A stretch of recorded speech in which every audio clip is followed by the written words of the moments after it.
সন্ত ৰামপাল গুৰু মহাৰাজ হৈছে এনে এজন মহাপুৰুষ যিজনে নিজৰ সত্য ভক্তি, তত্ত্ব জ্ঞান, কৰুণা আৰু সেৱাৰ বলত সমাজত এক নতুন আদৰ্শ বলবৎ কৰিছে। সন্ত ৰামপাল গুৰু মহাৰাজৰ নেতৃত্বত তেওঁৰ সকলো সৎলোক আশ্ৰমে কৰা বিস্ময়কৰ সমাজ কল্যাণমূলক কামে সমাজখনক সোণালী ভৱিষ্যতৰ এক নতুন আশা দেখুৱাইছে। সন্ত ৰামপাল গুৰু মহাৰাজৰ পৰা নাম দীক্ষা গ্ৰহণ কৰাৰ পিছত লাখ লাখ লোকৰ কৰ্কট ৰোগ, এইডছ আদি দুৰাৰোগ্য ৰোগ নিৰাময় হ'ল।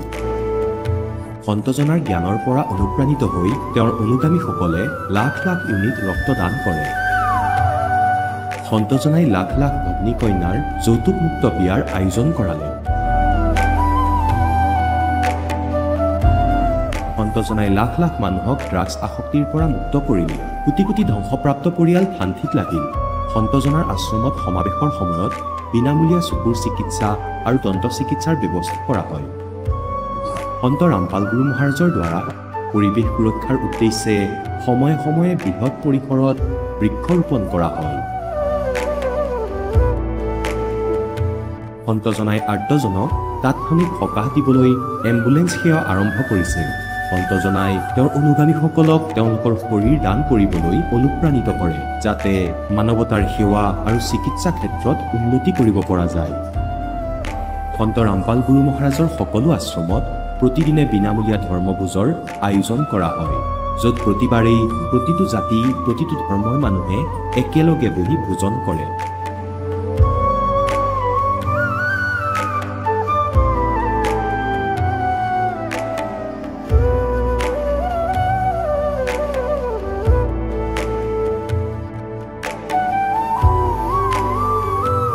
সন্ত ৰামপাল গুৰু মহাৰাজৰ আশ্ৰমত সহস্ৰাধিক বৃদ্ধ বৃদ্ধাই শ্ৰদ্ধা আৰু মৰমেৰে জীৱন যাপন কৰাৰ সুযোগ পায়। তেওঁলোকৰ থকা খোৱাৰ আৰু স্বাস্থ্যৰ সম্পূৰ্ণ দায়িত্ব সন্ত ৰামপাল গুৰু মহাৰাজে বহন কৰে। অনাথ শিশুৰ বাবে সন্ত ৰামপাল গুৰু মহাৰাজৰ সকলো আশ্ৰম বিশেষ বৰদানতকৈ কম নহয়, য'ত তেওঁলোকক শিক্ষা, সংস্কাৰ আৰু ভৱিষ্যতৰ বাবে উন্নত সুবিধা প্ৰদান কৰা হয়। বানপানী, ভূঁইকঁপ বা মহামাৰী যিয়েই নহওক, সন্ত ৰামপাল গুৰু মহাৰাজ আৰু তেওঁৰ অনুগামীসকল সদায় আৰ্তজনৰ বাবে আগ্ৰনোৱা হৈ থাকে। কোভিড মহামাৰীৰ সময়ত সন্ত ৰামপাল গুৰু মহাৰাজৰ আশ্ৰমৰ পৰা কোটি কোটি লোকক খাদ্য, ঔষধ আৰু জীৱন ৰক্ষক সামগ্ৰী যোগান ধৰা হৈছিল। দুখীয়াক সকাহ কৰাই হওক বা যিকোনো শোষিত বা নিপীড়িত শ্ৰেণীৰ অধিকাৰ আৰু মৰ্যাদাৰ বাবে যুঁজ দিয়াই হওক, সন্ত ৰামপাল গুৰু মহাৰাজে সদায় তেওঁলোকৰ সকলো ন্যায্য দাবী চৰকাৰৰ ওচৰলৈ লৈ গৈছে আৰু তেওঁলোকক উপযুক্ত ন্যায় প্ৰদানৰ ক্ষেত্ৰত গুৰুত্বপূৰ্ণ ভূমিকা পালন কৰি আহিছে। সমাজত আধ্যাত্মিক আৰু সামাজিক মূল্যবোধৰ প্ৰতি সজাগতা অনাৰ প্ৰতিটো পদক্ষেপতে সন্ত ৰামপাল গুৰু মহাৰাজ মানৱতাৰ প্ৰকৃত সেৱক হিচাপে প্ৰমাণিত হৈছে। সন্ত ৰামপাল গুৰু মহাৰাজৰ জীৱনে আমাক শিকাইছে যে প্ৰকৃত সেৱা সেইটোহে যিটো নিস্বাৰ্থভাৱে কৰা হয়। আহক আমিও এই মহান সন্তজনৰ এই মহান সেৱাৰ কামত যোগ দিওঁ আৰু সন্ত ৰামপাল গুৰু মহাৰাজৰ পৰা নাম দীক্ষা লৈ আমাৰ জীৱন ধন্য কৰি তোলোঁ।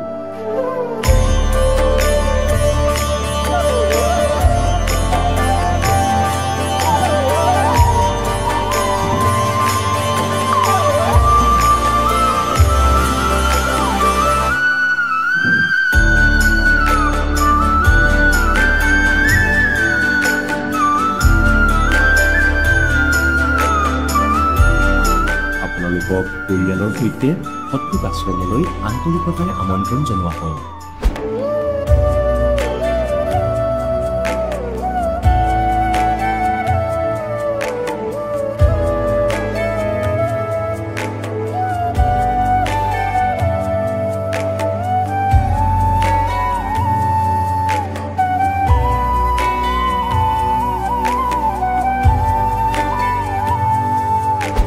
পূৰ্ণ পৰমাত্মাই আনকি পাপৰ শাস্তিও আঁতৰাব পাৰে। এতিয়ালৈকে লগ পোৱা প্ৰতিজন সাধু আৰু মহাপুৰুষে কৈছে যে পাপ কৰ্মৰ পৰিণতি ভোগ কৰিলেহে পাপ নিৰ্মূল হ'ব। সেই প্ৰভু কোন, যি পাপ কাটি পেলায়, যিজনে কালৰ বন্ধনৰ পৰা মুক্ত কৰি দিয়ে? তেওঁৰ নাম কি? পূজাৰ বিধি কি? এই কথা জানিবলৈ অনুগ্ৰহ কৰি অৱশ্যেই শুনক জগতগুৰু তত্ত্বদৰ্শী সন্ত ৰামপাল গুৰু মহাৰাজৰ অমৃত বচন। নমস্কাৰ। নমস্কাৰ ছাৰ। কি নাম আপোনাৰ? মোৰ নাম পূৰবী ডেকা। আপুনি ক'ৰ পৰা আহিছে? মই বাক্সা ডিষ্ট্ৰিক্ট গুৰেশ্বৰৰ পৰা আহিছোঁ।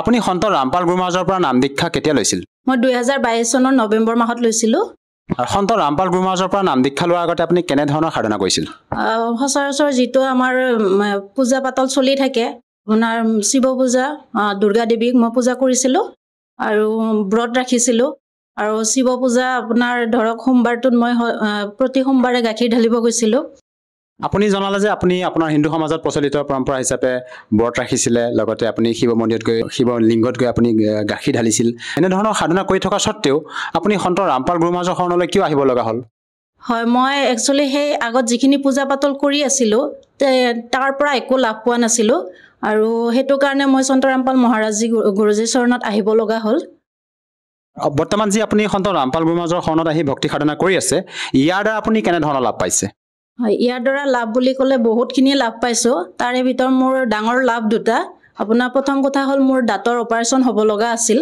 আৰু য'ত নেকি আপোনাৰ অপাৰেশ্যন নোহোৱাকৈ মোৰ ভাল হৈ গ'ল আপোনাৰ সেইটো এটা লাভ আৰু বিশেষকৈ মই মানসিক অশান্তি মানে মানসিক ৰোগী বুলি ক'লেও ভুল নহয় মই মানসিক ৰোগত অলপ ভুগি আছিলোঁ তো মানুহৰ কিছুমান টৰ্চাৰ শুনি মানে ডিপ্ৰেশ্যনত আহি গৈছিলোঁ তো সেইটো কাৰণে মানে সেইবোৰৰ পৰা মই বহুতখিনি মুক্তি হৈছোঁ এতিয়া আপুনি ক'লে আপুনি দাঁতৰ যি অপাৰেশ্যন হ'ব লগা আছিলে আপুনি সন্ত ৰামপাল গুৰু মহাৰাজৰ পৰা নাম দীক্ষা লোৱাৰ পিছতে আপোনাৰ সেই বেমাৰৰ পৰা মানে আপুনি পৰিত্ৰাণ পালে এইটো কেনেকৈ সম্ভৱ এজন সন্তৰ পৰা নাম দীক্ষা লোৱাৰ পিছতে আপুনি এনেকুৱা ৰোগৰ পৰা মানে আপুনি আৰোগ্য লাভ কৰিছে কোনো চিকিৎসা নকৰাকৈ এইটো কেনেকৈ সম্ভৱ আচলতে আপুনি কিবা ঔষধ কিবা হয়তো আপুনি খাইছিল নে এনেই ঠিক হৈ গৈছে নাই আমাৰ গুৰুজী সন্ত ৰামপাল মহাৰাজী চৰণত আহিলে কোনো এনেকুৱা ঔষধৰ ব্যৱস্থা নাই আপোনাৰ আমাৰ যিটো আধ্যাত্মিক জ্ঞানৰ জৰিয়তে আমাক যিটো ভক্তি কৰিবলৈ দিয়ে সেই ভক্তিৰ জৰিয়তে আমি সৎ ভক্তি যদি কৰোঁ তেতিয়াহ'লে নিশ্চয় আমি লাভ হ'বই আমাৰ যিকোনো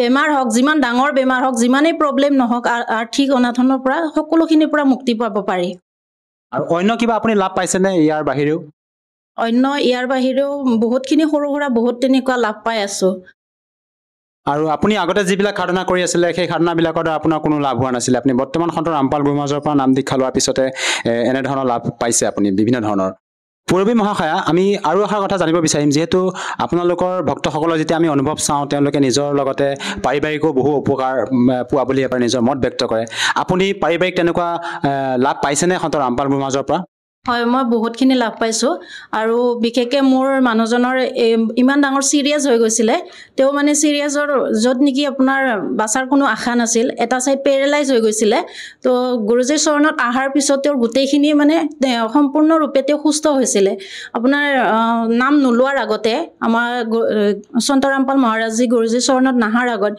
মানুহজনে তেওঁ আগতেই গুৰুজীৰ জ্ঞানটো পাইছিলে তেওঁ প্ৰতিবাৰে ভাবে যে মই এইবাৰ নাম ল'ম কিন্তু তেওঁ নাম ল'ব পৰা নাছিল তো তেনেকুৱাত হয়তো পিতাই তেওঁৰ চৰণত অনাৰ কাৰণে কিজানি দয়া কৰিছিলে সেইটো কাৰণে তেওঁ মানে এনেকুৱা হৈছিল তেওঁ দুপৰীয়া টাইমত ঘৰত শুই আছিলে শুই থকাত হঠাৎ তেওঁ এনেকৈ উঠি দিওঁতে এটা ছাইড গোটেইখিনি পেৰেলাইজ হৈ গৈছিল তেওঁৰ তো সেইদিনাখন বহুতখিনি হাহাকাৰ লাগিছিলে আৰু তেতিয়ালৈকে মোৰ কিন্তু সন্ত ৰামপাল মহাৰাজী গুৰুজীৰ কোনো জ্ঞানটো পোৱা নাছিলোঁ কিন্তু মোৰ মানুহজনে গোটেইখিনি জ্ঞান পোৱাৰ পিছতো তেওঁ যেতিয়া নাম লোৱা নাছিল তো তাৰপিছত তেনেকৈ যেতিয়া হাহাকাৰ লাগিলে যে মোক ফোন কৰিলে যে মোৰ এনেকুৱা তেনেকুৱা হৈছে মেডিকেল নিব লাগে তো ইমাৰ্জেঞ্চি আপোনাৰ GNRCত ভৰ্তি কৰোৱা হ'ল কৰাৰ পিছত তেওঁ গোটেইখিনি ট্ৰিটমেণ্ট আপোনাৰ ইমানখিনি ট্ৰিটমেণ্ট কৰাৰ পিছতো তেওঁৰ একো বেমাৰেই নোলাল কিন্তু মোৰ মানুহজনে তেতিয়াই নাম লৈছিলে আমাৰ পৰমপিতা পৰমেশ্বৰৰ নাম লৈছিলে যে পৰমপিতা পৰমেশ্বৰ কাৰ কথা কৈছে হয় আমাৰ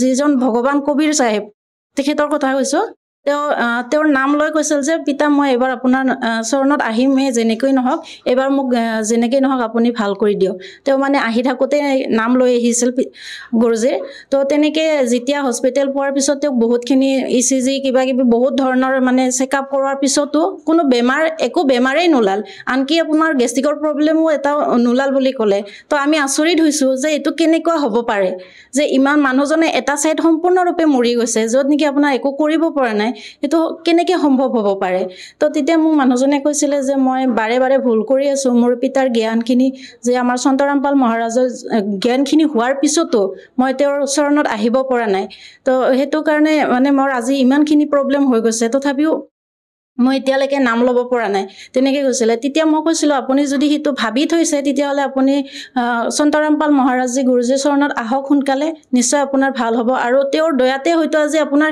কিবা নহয় কিবা এটাতো বেমাৰ ওলাব লাগিছিলে, মানুহৰ শৰীৰতো কিবা নহয় কিবা এটা প্ৰব্লেম থাকে, কিন্তু আজি আপোনাৰ ইমানখিনি টকা খৰচা কৰাৰ পিছতো, ইমানখিনি চেকআপ কৰাৰ পিছতো আপোনাৰ একো বেমাৰেই নোলাল। তো লাষ্টত তেওঁক মানে আমি এনেকুৱা হৈ গ'ল, তেওঁক মেণ্টেল প্ৰব্লেম বুলিও ক'লে, মেণ্টেল ডক্টৰকো দেখুৱাব লগা হ'ল, কিন্তু তাতো মানে সেই একেখিনি ৰিজাল্ট যে একো নাই আপোনাৰ, কি কাৰণে হৈছে, কিন্তু তেওঁ ইফালে মানে আপোনাৰ এই চাইডটো লৰাব নোৱাৰে, একো গমেই নাপায়। তো তেনেকৈ তাৰপিছত যেতিয়া একো বেমাৰেই নোলাল, তাৰপিছত তেওঁ আকৌ পিতাৰ চৰণত আহিলে, অহাৰ পিছত তেওঁতো সম্পূৰ্ণৰূপে সুস্থ হ'ল। যিটো নেকি আমাৰ সন্তৰামপাল মহাৰাজজীয়ে আপোনাৰ নাম নোলোৱাৰ আগতে তেওঁৰ স্মৰণ কৰোঁতেই ভাল কৰিব পাৰে, আৰু তেওঁৰ চৰণত থাকি যদি আমি সৎভক্তি কৰোঁ তেতিয়াহ'লে তেওঁ আমাক বহুতখিনি লাভ দিব। সেইটো আমি একেবাৰে চিয়'ৰ হয়, যিহেতু আমি প্ৰমাণ পাইছোঁ, সেইটোৱে হয়। আপুনি ক'লে যে আপোনাৰ হাজবেণ্ডৰ যি বেমাৰ হৈ গৈছিল তাৰ পৰা পৰিত্ৰাণ পালে, কোনো টকা খৰচ নকৰাকৈ, সেই ডক্টৰে যিবিলাক ঠিক কৰিব পৰা নাছিলে আপুনি তেখেতৰ সন্তৰামপাল গুৰু মহাৰাজৰ শৰণ গ্ৰহণ কৰি ঠিক হৈ গ'ল, আপোনাৰ হাজবেণ্ডৰ ঠিক হ'ল, আৰু আপুনি বিভিন্ন মানে সমস্যাৰ পৰা আপুনি পৰিত্ৰাণ পাইছে। এইটো ভাবিব লগা কথা, আচৰিত কথা, এজন সন্তৰ পৰা নাম দীক্ষা লোৱাৰ পিছতে ইমানবোৰ আপুনি লাভ পাইছে। যিসকল দৰ্শকে এতিয়া বৰ্তমান আপোনাক এই টিভি স্ক্ৰীণত চাই আছে, প্ৰত্যক্ষ কৰি আছে, এনেকুৱা বহু লোক আছে যিয়ে নেকি টকাৰ বাবে চিকিৎসা কৰিব পৰা নাই, কোনোবা হয়তো আৰ্থিক দুৰ্বল, ঘৰৰ আৰ্থিক সমস্যা খুবেই বেয়া, তেওঁলোকৰ বাবে আপুনি কি বাৰ্তা দিব যাতে তেওঁলোকৰ আপোনাৰ দৰে উপকৃত হ'ব পাৰে? হয়, যিটো মই সন্তৰামপাল মহাৰাজজী গুৰুজীৰ চৰণত আহি মোৰ যিখিনি প্ৰব্লেম আছিলে, যেনেকৈ মই দাঁতৰ অপাৰেশ্যন নোহোৱাকৈ মই বিনা পইচাত মোৰ ভাল হৈ গৈছে, মোৰ মানুহজনৰ গোটেইখিনি পেৰেলাইজ হোৱা মানুহজন সুস্থ হৈ গৈছে বিনা পইচাত। তো এইটোৱে ক'ব বিচাৰোঁ, সন্তৰামপাল মহাৰাজজী চৰণত আহিলে সৎভক্তি কৰি আমি সঁচাকৈ বহুত লাভৱান হ'ব পাৰিম। আমাৰ শাৰীৰিক হওক, মানসিক হওক, আৰ্থিক অৱস্থাৰ পৰা সকলোখিনি আমি পৰিত্ৰাণ পাব পাৰিম। আৰু এগৰাকী শিক্ষিত মহিলা হিচাপে আপোনাৰ পৰা আৰু এটা কথা জানিব বিচাৰিম, যিহেতু আপোনালোকৰ সন্তৰামপাল গুৰু মহাৰাজৰ আমি ভক্তসকলে যেতিয়া অনুভৱ শুনো, তেতিয়া টিভি স্ক্ৰীণতে হওক বা বিভিন্ন ছ'চিয়েল মিডিয়া প্লেটফৰ্ম আমি দেখোঁ যে সন্তৰামপাল গুৰু মহাৰাজে যৌতুকমুক্ত বিবাহৰ ক্ষেত্ৰত যথেষ্ট ভূমিকা আগবঢ়াইছে। সঁচাকৈ আপোনালোকৰ সন্তৰামপাল গুৰু মহাৰাজে যৌতুকমুক্ত বিবাহৰ বাবে যি ব্যৱস্থা কৰে, কেনেধৰণে কৰে সেই সন্দৰ্ভত অলপ জনাওকচোন। কিবা টকা পইচাৰ লেনদেন নহয় বুলি কৈছে, কিমান দূৰ সত্য কথাষাৰ? হয়, এইটো একেবাৰে সঁচা কথা। আমাৰ সন্তৰামপাল মহাৰাজজী গুৰুজীৰ চৰণত আহিলে কোনো যৌতুকৰ লেনদেন নহয়। আমাৰ 17 মিনিটত ৰমিনী হৈ যায়। আমি বা দিয়া থোৱা কৰিব নোৱাৰোঁ, বা আমি ল'ৰাই আমাক একো দিব নোৱাৰে, ছোৱালী ঘৰৰ পৰা আমি একো দিব নোৱাৰে, সেইখিনি একেবাৰে সঁচা কথা। পূৰবী মহাশয়া, এগৰাকী শিক্ষিত মহিলা হিচাপে শেষত আপোনাৰ পৰা আৰু এষাৰ কথা জানিব বিচাৰিম। বহুতে কয় যে ভক্তি বৃদ্ধ বয়সতে কৰিব লাগে, ভক্তি বাল্যকালৰ পৰা কৰিব নালাগে। ভক্তি কৰাৰ কোনো সময়সীমা আছে নেকি? এইটো একেবাৰে মিছা। ভক্তি কৰাৰ কোনো সময়সীমা নাই। আমি ভক্তি কৰিব পাৰোঁ যেতিয়াৰ পৰা আমি জ্ঞান পাওঁ, জানা বুজা হওঁ, তেতিয়াৰ পৰা আমি ভক্তি কৰিব পাৰোঁ। কাৰণ আমি মনুষ্য জীৱনটো বাৰে বাৰে নাপাওঁ, মনুষ্য জীৱনটো এবাৰেই পাওঁ। তো সেইটো কাৰণে আমি সৎ ভক্তি কৰি আমাৰ যিবিলাক পাপ থাকে ন, পাপ খণ্ডন কৰি পুণ্য অৰ্জন কৰাটো বহুতেই জৰুৰী হয়। যদিহে কোনো লোকে সন্তৰামপাল গুৰু মহাৰাজৰ পৰা সহজভাৱে নাম দীক্ষা ল'ব বিচাৰে, ভক্তি সাধনা কৰিব বিচাৰে, কেনেকৈ ল'ব পাৰিব? হয়, এইটো একেবাৰে আজিৰ দিনত একেবাৰে সহজ হয়। যিকোনো আপোনাৰ ছ'চিয়েল মিডিয়া প্লেটফৰ্ম, ইউটিউব চেনেলত আমাৰ সন্তৰামপাল মহাৰাজজীৰ সৎসং আহে, মংগল প্ৰবচন আহে, তাত আপোনাৰ নম্বৰ দিয়া থাকে। তাত আপুনি জ্ঞানখিনি জানি বুজি লৈ কণ্টেক্ট কৰিব পাৰে নাম্বাৰত। সেই নাম্বাৰত কণ্টেক্ট কৰি ওচৰৰ নামদান কেন্দ্ৰত গৈ বিনামূল্যে নাম দীক্ষা গ্ৰহণ কৰিব পাৰিব। ধন্যবাদ থাকিল। নমস্কাৰ। এতিয়া জগতগুৰু তত্ত্বদৰ্শী সন্ত ৰামপাল গুৰু মহাৰাজৰ সৎসংগৰ মাধ্যমেৰে সেই অদ্বিতীয় আধ্যাত্মিক জ্ঞানৰ বিষয়ে জানি লওঁ, যাৰ মাধ্যমেৰে আপোনালোকেও প্ৰাপ্ত কৰিব পাৰিব এনেকুৱা আধ্যাত্মিক, মানসিক আৰু ভৌতিক সুখ, যি এতিয়ালৈকে কেৱল আপোনালোকে মীৰাবাই, ধ্ৰুৱ, প্ৰহ্লাদ আদি কেইজনমান ভক্তৰ জীৱন কথাতহে শুনিছে। এতিয়া শুনক তত্ত্বদৰ্শী সন্তৰ সৈতে শাস্ত্ৰ অনুকূল ভক্তি সৎসংগ, এনেকুৱা অদ্বিতীয় আধ্যাত্মিক জ্ঞান, যাৰ প্ৰমাণ আছে সকলো ধৰ্মৰ সকলো পবিত্ৰ শাস্ত্ৰত। এই কবিৰ পৰমেশ্বৰৰ বিধানত, এই কবিৰ পৰমেশ্বৰৰ ডিক্সনেৰীত ইম্পচিবল ৱৰ্ড নাই। এইজন সেই সমৰ্থ পৰমাত্মা, এইজন সেই সমৰ্থ পৰমাত্মা, যাৰ শব্দকোষত অসম্ভৱ শব্দ নাই। কিন্তু আমি সেই লাভ প্ৰাপ্ত কৰিব পৰা নাই সেই সমৰ্থৰ দৰবাৰত। তেন্তে আমি আমাৰ চাকৰিত ভুল কৰিছোঁ। আমাৰ কোনো পূজা, সেৱা, শ্ৰদ্ধাত আসোঁৱাহ আছে। नहीं तो सतगुरु जो चावे सो करही 14 कोट दूत जम डरही ऊत भूत जम त्रासने वारे और चित्रगुप्त के कागज पाड़े চিত্ৰগুপ্তৰ কাগজ ফালা অৰ্থাৎ আপোনাৰ প্ৰাৰব্ধৰ পাপবোৰ নাশ কৰি দিব আপোনাৰ সংস্কাৰত কিবা কাৰণত কোনো ভয়ংকৰ কষ্ট থাকিলে তাক শেষ কৰি দিব পৰমাত্মাই শেষ কষ্ট আহিবলৈ নিদিয়ে আপোনাৰ যদি মৃত্যু হ'ব লগা আছে 10 20 50 বছৰ বয়সত আৰু যদি আপুনি সত্য ভক্তি কৰি আছে আপোনাৰ বয়স বঢ়াই দিব এইজন সেই পৰমাত্মা এনেতো পুণ্যাত্মাসকল এটা উশাহো আপুনি ইয়াত ল'ব নোৱাৰে এনেকুৱা বিধান আছে কোৱামতে এজন সাধক আছিল এজন ঋষি আছিল সেই ঋষিজনৰ কোনো এক অন্য জ্যোতিষীয়ে হাতৰ ৰেখা চোৱা এজনে চাই কৈ দিলে যে আজিৰ পৰা 4ৰ্থ দিনত আপোনাৰ মৃত্যু হ'ব এতিয়া তেওঁ সমস্যা উৎপন্ন হৈ গ'ল তেওঁ ক'লে যে কিবা এটা সমাধান কওক সেই জ্যোতিষীজনে হাতৰ ৰেখা চোৱাজনে ক'লে যে ব'লা ব্ৰহ্মাৰ ওচৰলৈ যাওঁ কাৰণ ব্ৰহ্মা ইয়াৰ উৎপত্তিকৰ্তা হয় তেওঁৰ জ্ঞান সিমানেই আছিল এতিয়া ব্ৰহ্মাৰ ওচৰলৈ গ'ল ব্ৰহ্মাই ক'লে ভাই চোৱা মই উৎপত্তি নিশ্চয় কৰোঁ কিন্তু বয়স বঢ়াই দিয়া মোৰ সাধ্যৰ বাহিৰত ব'লা বিষ্ণুৰ ওচৰলৈ যাওঁ তেওঁ আমাৰ পালনকৰ্তা তেওঁই ঠিকা লৈছে চাউলৰ মুঠি কম বেছি দিয়াৰ তেওঁ ওচৰলৈ গ'ল বিষ্ণুদেৱক প্ৰাৰ্থনা জনালে যে এনেকুৱা এজন ঋষি আছে আৰু তেওঁ কি কৈছে যে মই নিজৰ কোনো তেনে অন্য উদ্দেশ্যে জীৱনৰ এক্সটেনশ্যন নিবিচাৰোঁ মই কেৱল ভক্তি কৰিব বিচাৰোঁ যে আৰু কিছু সময় মই পাই যাওঁ তেতিয়া মই ভক্তি কৰিম বিষ্ণুদেৱে ক'লে যে ভাই তোমাৰ টাৰ্গেটটো বহুত বঢ়িয়া উদ্দেশ্যটো ভাল কথা পৰোপকাৰ বিচাৰিছা কোনো স্বাৰ্থ নাই কিন্তু মোৰ সাধ্য এজ এক্সটেনশ্যন কৰাৰ নাই আয়ুস বৃদ্ধি নহয় ভগৱান শিৱৰ ওচৰলৈ যাওঁ ব'লা শংকৰৰ ওচৰলৈ কাৰণ তেওঁ সংহাৰ কৰে তেওঁ তোমাৰ জীৱন দান কৰিব পাৰিব এতিয়া শংকৰৰ ওচৰলৈ গ'ল আৰু শংকৰ ভগৱানে ক'ব ধৰিলে তেওঁকো একে প্ৰাৰ্থনাই জনাইছিলে যে এই ঋষিৰ আয়ুস 4 দিন বাকী আছে আৰু তেওঁ এক্সটেনশ্যন বিচাৰে আপোনাৰ হাতত আছে শংকৰ ভগৱানে ক'বলৈ ধৰিলে ভাই ইয়াৰ কথাটো ঠিকেই কিন্তু মই যেনেকুৱা আদেশ থাকে যাৰ সময় যেতিয়া আহে তেতিয়াহে মাৰো এনেই মাৰিব নোৱাৰো এনেদৰে 3 দিন হৈ গ'ল শংকৰ ভগৱানে পৰামৰ্শ দিলে যে ব'লা তালৈ যাওঁ কালিলৈ তালৈ যাম ক'ত যাম ধৰ্মৰাজৰ ওচৰলৈ কাৰণ তাৰ পৰাই আদেশ আহে কাৰোবাক মৰাৰ এতিয়া ধৰ্মৰাজ এজন ন্যায়াধীশ হয় এই কালৰ ন্যায়াধীশ তেওঁ 21 ব্ৰহ্মাণ্ডৰ তালৈ গ'ল এই 4জন কোন এজন সেইজন ব্যক্তি যি এক্সটেনশ্যন বিচাৰি আছিল আয়ু বৃদ্ধি বিচাৰিছিল আনজন যি এইটো কৈছিল যে তোমাৰ ইমান আয়ুস আছে দ্বিতীয়জন তৃতীয়জন ব্ৰহ্মা চতুৰ্থতে বিষ্ণু আৰু পঞ্চমতে শ্ৰী শিৱদেৱ এই 5জন গৈ পালে ধৰ্মৰাজৰ দৰবাৰত এতিয়া ধৰ্মৰাজক ক'লে তিনিওজনে ব্ৰহ্মা বিষ্ণু মহেশ্বৰে ক'লে যে হে ধৰ্মৰাজ এই মানুহজনে পৰমাৰ্থৰ বাবে কিছু সময় বিচাৰিছে ইয়াৰ আয়ুস বৰ্ধিত কৰি দিয়ক আৰু এওঁ কিয় বিচাৰে যে কিছু ভক্তি কৰিব বিচাৰে তেওঁ কোনো অন্য আজে বাজে কথাৰ বাবে এক্সটেনশ্যন বিচৰা নাছিল এতিয়া ধৰ্মৰাজে উলিয়ালে একাউণ্ট মেলিলে তেওঁৰ বহি তাত একাউণ্ট চালে সেই সময় লিখা আছিল তাত কি লিখা আছিলে যে ইয়াৰ মৃত্যু এতিয়া সেই সময়টো আহিছিল 4ৰ্থ দিন হৈছিল তাৰ মৃত্যুত লিখা আছিলে যে এই ব্যক্তিৰ মৃত্যু ধৰ্মৰাজৰ দৰবাৰত হ'ব লাগিব আৰু সেই সময়ত ব্ৰহ্মা বিষ্ণু আৰু শংকৰ আৰু লগতে সেই জ্যোতিষীও তেওঁলোকো ইয়াত উপস্থিত থাকিব লাগিব এতিয়া ধৰ্মৰাজেতো সুবিধাই পালে সেই সময়তেই তাৰ মৃত্যু হৈ গ'ল আয়ুস নবঢ়ালে এতিয়া তিনিও ভগৱানে বেয়া পালে আৰু ক'বলৈ ধৰিলে যে আমি ইয়ালৈ অহাৰ তুমি কি সন্মান দিলা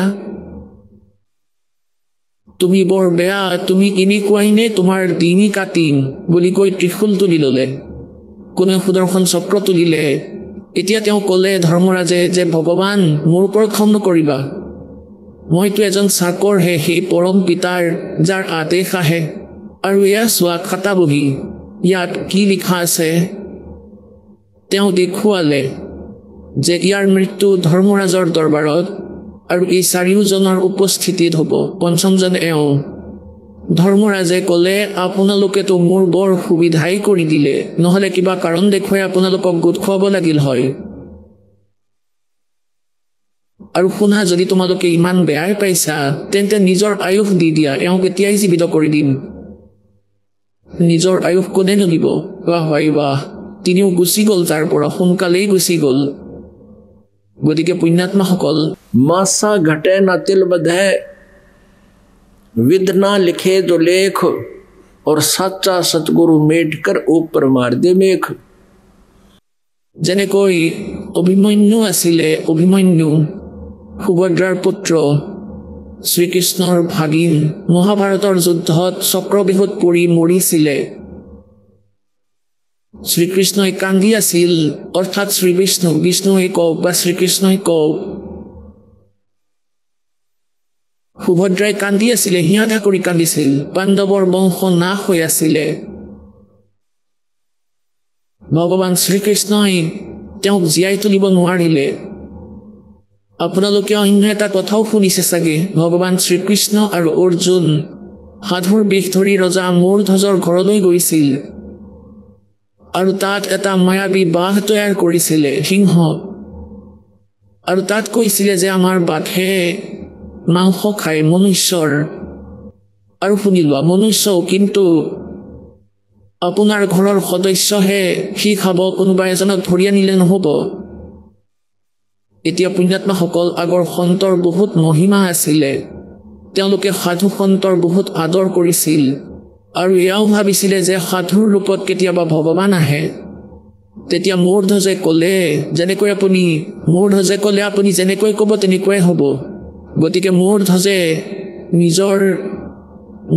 নিজৰ শ্ৰীকৃষ্ণই যেতিয়া ক'লে যে নিজৰ পুত্ৰক কাটি মোৰ বাঘক সিংহক খাবলৈ দিয়া সেই পতি পত্নীয়ে দুয়োৱে মিলি ল'ৰাজনক মাজেৰে ফালিবলৈ ধৰিলে কাটি দিলে দুচেও কৰি দিলে আৰু তাক জীৱিত কৰি দিলে শ্ৰীকৃষ্ণই এতিয়া ইয়াৰ কাৰণ কি যেতিয়ালৈকে এই কোনো প্ৰাণীৰ আয়ুস আছে তাক তেওঁলোকে জীৱিত কৰিব পাৰে আৰু তাৰ আয়ুস নাথাকিলে তেওঁলোকে জীৱিত কৰিব নোৱাৰে গতিকে এই কাৰণতে যে অভিমন্যুৰ আয়ুস বাকী থকা নাছিল তেওঁৰ মৃত্যু সংস্কাৰ জীৱন ইমানেই আৰু তাম্ৰধ্বজৰ আয়ুস বাকী আছিল তেওঁক কাটি জীৱিত কৰি দিয়া এওঁলোকৰ বাবে কোনো ডাঙৰ কথা নহয় ভগৱান হয় এয়া সিদ্ধিহে যেতিয়া এটা সময়ত এজন কাশ্যপ নামৰ ঋষি আছিলে আৰু তেওঁ গৈ আছিলে কলৈ ৰজা পৰীক্ষিতৰ ওচৰলৈ কাৰণ কি আছিল তেওঁ গম পাইছিলে যে ৰজা পৰীক্ষিতক সপ্তম দিনা সাপে খুটিব আৰু সেয়াও অৰ্থাৎ বহুত ভয়ংকৰ এই তক্ষক সাপৰ বহুত ভয়ংকৰ বিষ থাকে আৰু সেই তক্ষকে গম পাই গ'ল যে কাশ্যপ ঋষি আহি আছে আৰু শুনিছে যে তেওঁ কোনো উদ্দেশ্য লৈ আহি আছে মই সেই ঋষিক দংশন কৰিম তেওঁ জীৱিত কৰিব আৰু মই আদেশ পাইছোঁ অন্য এজন ঋষিৰ যে তক্ষকে পৰীক্ষিতক দংশন কৰিব আৰু মই দংশন নকৰিলোঁ তক্ষকে ভাবিলে সেই ঋষিয়ে মোক অভিশাপ দিব এই ভয়তে তেওঁ কাশ্যপ ঋষিক সুধিলে যে হে ঋষি আপুনি কলৈ গৈ আছে মনুষ্য শৰীৰ ধাৰণ কৰি সাপে সুধিলে কাশ্যপে ক'লে যে মই গৈ আছোঁ ৰজা পৰীক্ষিতৰ ওচৰলৈ উদ্দেশ্য কি আপোনাৰ উদ্দেশ্য এইটোৱেই যে তেওঁ তক্ষক সৰ্পই খুটিব আৰু মই তেওঁক জীৱিত কৰি দিম ফলত ৰজাই মোক বহুত ধন দিব এই উদ্দেশ্যেৰেই গৈ আছোঁ তক্ষকে ক'লে যে মই সেই তক্ষক আৰু আপুনি তালৈ নাযাব মই আপোনাক ধনখিনি দি দিম মোৰ লগত বহুত হীৰা মাণিক পাথৰ আছে তোমাক দি দিম তুমি তেওঁক জীৱিত নকৰিবা তেতিয়া কাশ্যপ ঋষিয়ে ক'বলৈ ধৰিলে যে মই তেওঁক অৱশ্যেই জীৱিত কৰিম কাৰণ তেওঁ বৰ ভাল ৰজা আৰু যিমান ধন ৰজাই দিব সিমান তুমি দিব নোৱাৰা তেতিয়া তক্ষকে ক'লে ভাই তুমি এটা পৰীক্ষা কৰোৱা মোৰ মই এই গছজোপাক খুটিম ওচৰতে এজোপা গছ আছিল শকত সেউজীয়া মজবুত আৰু এইজোপা সম্পূৰ্ণ জহি যাব শুকাই যাব 1 ছেকেণ্ডতেই আৰু ইয়াক তুমি আকৌ সেউজীয়া কৰি দেখুৱাবা তেতিয়াহে মই মানি ল'ম তেতিয়া তেওঁ ক'ব ধৰিলে কাশ্যপে ক'লে যে তুমি খুটা তেতিয়া তক্ষকে গছত খুটিলে গছজোপা লগে লগে গোটেই ক'লা পৰি গ'ল একেবাৰে জ্বলি গ'ল শুকাই গ'ল কাশ্যপ ঋষিয়ে নিজৰ মন্ত্ৰেৰে জাৰি পানী ছটিয়াই দিলে গছডাল আগৰ দৰে সেউজীয়া হৈ পৰিল তেতিয়া তক্ষক হাত জোৰ কৰি থিয় হ'ল যে ঋষিদেৱ তুমি তালৈ নাযাবা আৰু এই ধন মই তোমাক দিম মোৰ কথা মানি লোৱা এতিয়া কাশ্যপ ঋষিয়ে ধ্যানেৰে চালে তেওঁ ভাবিলে এইটোতো চাই লওঁ যে এই পৰীক্ষিতৰ আয়ুস বাকী আছেনে নাই গতিকে কি দেখিলে তেওঁ নিজৰ দিব্য দৃষ্টিৰে সিদ্ধি আছে তেওঁ দেখিলে যে পৰীক্ষিতৰ প্ৰাৰব্ধ ইমানেই আছিলে আগলৈ তেওঁৰ আয়ুস বাকী নাই তেতিয়া তেওঁ ক'লে যে ঠিকে আছে মই তেওঁক জীৱিত নকৰোঁ আপুনি মোক ধন দিয়ক এতিয়া এই স্বাৰ্থপৰে সেই তক্ষক সৰ্পৰ পৰা ধন হীৰা মুকুতা লৈ উভতি আহিল এতিয়া তেওঁ এইটো গম পালে যে পৰীক্ষিতৰ জীৱন ইমানেই আৰু বৃদ্ধি কৰিব নোৱাৰি এতিয়া পুণ্যাত্মাসকল এওঁলোকক আমি ঋষি বুলি কওঁ আৰু এওঁলোকে মিছা জ্ঞান কঢ়িয়াই ফুৰিছে 10-12 বছৰ বহি এওঁলোকে এনেকৈ কঠিন সাধনা কৰি সিদ্ধিপ্ৰাপ্ত কৰে আৰু সেয়াও কি বিষ উলিওৱা জৰা ফুকা কৰা শিকিলে আৰু তাৰ বাবে টকা ল'বলৈ ওলাইছে আৰু যেতিয়া গম পালে যে সেইজনক জীৱিত কৰিব নোৱাৰে কাৰণ তেওঁৰ আয়ুস আৰু নাই তেতিয়া ফটকৰে চুক্তি কৰি ল'লে এনে ঋষি আছিল আমাৰ এতিয়া পুণ্যাত্মাসকল যেতিয়া আপোনালোক তত্ত্বজ্ঞানেৰে পৰিচিত হ'ব তেতিয়া গম পাব যে কেনেকুৱা ঋষি এওঁলোক মায়াৰ পূজাৰী আছিল কোৱা হয় तत्व भेद कोई ना कहे रे झूमक रहा ये पैसे ऊपर नाच सुनो रही झूमक रहा এসময়ত এখন গাঁৱত এজন মণিৰাম নামৰ ব্ৰাহ্মণে সত্যনাৰায়ণৰ কথা প্ৰাৰম্ভ কৰি দিলে আৰু 30 দিনৰ কাৰণে ৰাখিলে তেওঁ ভাবিলে 30 দিন গাঁৱৰ পৰা নিতৌ 10-20 টকা আহিলেও তেতিয়াও 30 দিনত 500-600 টকাটো হ'বই এই উদ্দেশ্যেৰে দীঘলীয়া সময় কৰি দিলে তেতিয়া মানুহ ভাল শ্ৰদ্ধালু আছিলে তেওঁ কথা আৰম্ভ কৰি দিলে সেই গাঁৱতেই 2-3 জন দুষ্ট মানুহো আছিলে সিহঁতে ভাবিলে যে এওঁ এই ব্ৰাহ্মণৰ 30 দিন হৈ গ'ল গাঁৱৰ পৰা টকা লৈ যাব যিদিনা তেওঁৰ কথা পাঠৰ সমাপন আছিল 30 দিনৰ পিছত সেইদিনা সম্পূৰ্ণ মাহটোত 30 দিনত মণিৰাম ব্ৰাহ্মণে কেৱল 30 টকাহে দক্ষিণা পালে এনে ইয়াতো বহুত পুৰণি কথাই সেই সময়ত 30 টকা বহুত বেছিয়ে হয় আজিৰটো মোৰ হিচাপত সেয়া 30,000 টকা হ'ব তেতিয়াৰ 30 টকা সেই সময়তো এটকাৰে মহ কিনিব পাৰিছিল আজিকালিতো 40,000 টকা তথাপিও কি হ'ল যে মুঠ 30 টকাহে আহিছিল সম্পূৰ্ণ মাহটোত 30 দিন পাঠ কৰিলে সিফালে সেই গাঁৱৰে কিছু দুষ্ট ব্যক্তিয়ে গাঁৱৰ পৰা চান্দা লৈ দিল্লীৰ পৰা এজনী নৰ্তকী লৈ আহিছিলে আৰু সেইদিনাই নাচৰ কাৰ্যক্ৰম ঠিক কৰি দিলে যিদিনা পণ্ডিতৰ কথাৰ সমাপন আছিল সেইদিনা কি হ'ল যে তেওঁ সেই চম্পাকলিৰ পইচা আহিল 500 টকা সেইদিনা সকলোৱে দিলে গাঁৱৰ মানুহে সকলোৱে দিলে গোটেই গাঁৱৰ মানুহে এনেদৰে 500 টকা তেওঁৰ নৃত্যত সুখী হৈ 500 টকা দি দিলে তাই তাইতো এদিনতেই 500 টকা পাই গ'ল আৰু মণিৰামে 30 দিনলৈকে পাঠ কৰিলে আৰু মাত্ৰ 30 টকা পালে এতিয়া 30 টকা লৈ ওলাই গ'ল তেওঁ সেই সময়ত পৰমেশ্বৰ কবীৰদেৱৰ প্ৰিয় আত্মা আদৰণীয় গৰীবদাস চাহেব দেৱ চুৰানি গাঁৱৰ জজ্জৰ জিলাৰ চুৰানি গাঁৱৰ হাৰিয়ানাৰ তেওঁ ইয়ালৈ আহিছিলে পৰমাত্মাই তেওঁক লগ পাইছিলে গৰীবদাসক কবীৰ পৰমেশ্বৰে ইয়াৰ পাছত গৰীবদাস চাহেবৰ যি আত্মা আছিলে সেয়া তত্ত্বজ্ঞানেৰে পুষ্ট হৈছিলে কেইবাজনো শিষ্যও হৈছিল তেওঁৰ সেই সময়ত গৰীবদাস চাহেব তাত বহি আছিল আৰু 4-5 জন ভগতো বহি আছিলে সিফালৰ পৰা সেই মণিৰাম ব্ৰাহ্মণ আহিল আৰু বহি পৰিলে ক'লে আহক ব্ৰাহ্মণ বহক তেওঁ বহি পৰিলে আৰু ক'বলৈ ধৰিলে কি ক'ব ধৰিলে যে হে মহাৰাজ আৰু নুসুধিবই আৰু জনতাৰ মতি ভ্ৰম হৈছে নুসুধিব আৰু এতিয়া কথাটো হ'ল ভক্তিৰ পৰা সকলোৰে মন উঠি গৈছে কি যে হ'ব এই জনতাৰ তেওঁ বহু সময়লৈকে শুনাই থাকিলে কৈ আছিল তেতিয়া তেওঁলোকে সুধিলে তাতে বহি থকা গৰীবদাসৰ শিষ্যই যে মহাৰাজ তেওঁ কিয় দুখী হৈ আছে তেওঁৰ লগত কি হ'ল তেওঁ ভালদৰে ক'বও পৰা নাই খুলি তেতিয়া গৰীবদাস চাহেবে ক'লে कि फुट्टी आंख विवेक की और अंधा है ये जगदीश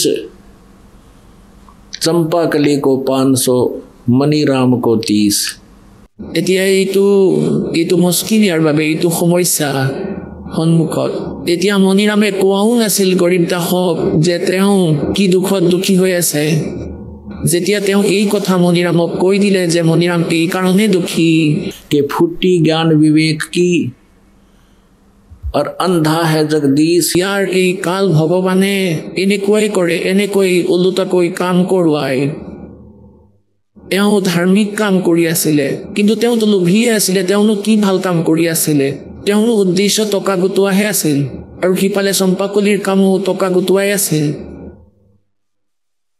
দুয়োৰে উদ্দেশ্য টকা ঘটাই আছিলে আৰু তাইক মণিৰামে দুখ দি আছিল এই বুলি যে মই ধাৰ্মিক কাম কৰি আছো কিন্তু ধাৰ্মিক কাম কৰি আছিলে তেওঁৰ চকু টকাৰ ওপৰতে আছিল 500 নহ'ল 30 টকাহে পালে গতিকে ইয়াত কি কৈছে যে ফুৰ্তি জ্ঞান বিবেক কি মানুহৰ মাজত বিবেক নাই আৰু ইয়াৰ যি ভগৱান তেওঁ এনেকুৱাই কাম কৰোৱাই পুণ্য কৰ্মত ধন ব্যৱহাৰ কৰিবলৈ নিদিয়ে আৰু পাপ কৰ্মত বহুত খৰচ কৰায়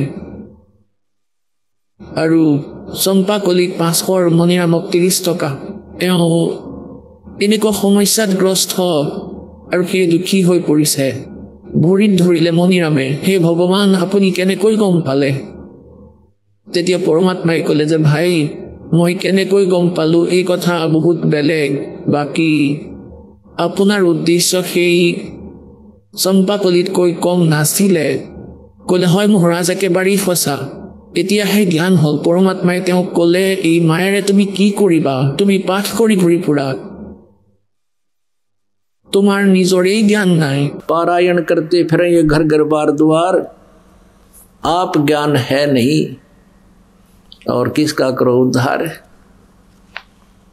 যেতিয়া তুমি আনক পাৰ কৰাৰ ধান্দাত ঘূৰি ফুৰিছা তোমাৰ জ্ঞান একেবাৰেই নাই কি পাৰ কৰাবা আজি তুমি পাঠ কৰাৰ ঠিকা লৈ বহিছা কিহৰ বাবে পাঠ কৰা কি তুমি যজমানৰ উদ্ধাৰ কৰি দিবা সাধকৰ ভগতৰ যেতিয়া ৰজা